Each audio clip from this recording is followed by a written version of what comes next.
টানা দুদিনের হিংসাত্মক ঘটনার পর রবিবার থমথমে বেলডাঙায় পা রাখলেন বহরমপুরের তৃণমূল সাংসদ ইউসুফ পাঠান।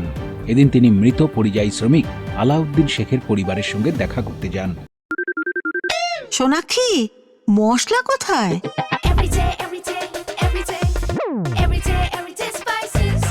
এভরিডে মশলা, দেশের স্বাদ। তবে সেখানে পৌঁছতেই স্থানীয়দের প্রশ্নের মুখে পড়তে হয় সাংসদকে। ঘটনার 48 ঘন্টা পেরিয়ে যাওয়ার পরে কেন তার আগমন তা নিয়ে গুঞ্জন শুরু হয়। উত্তরে সাংসদ জানান, পরিস্থিতি কিছুটা শান্ত হওয়ার অপেক্ষাতেই ছিলেন তিনি এবং দলের নির্দেশ মেনেই রবিবার এসেছেন। নিহতের পরিবারকে সমবেদনা জানানোর পাশাপাশি তিনি বিজেপির বিরুদ্ধে তীব্র আক্রমণ শানান।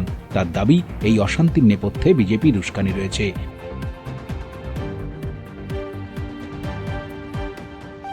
বহরমপুর থেকে পরাগ মজুমদারের রিপোর্ট, উত্তরবঙ্গ সংবাদ।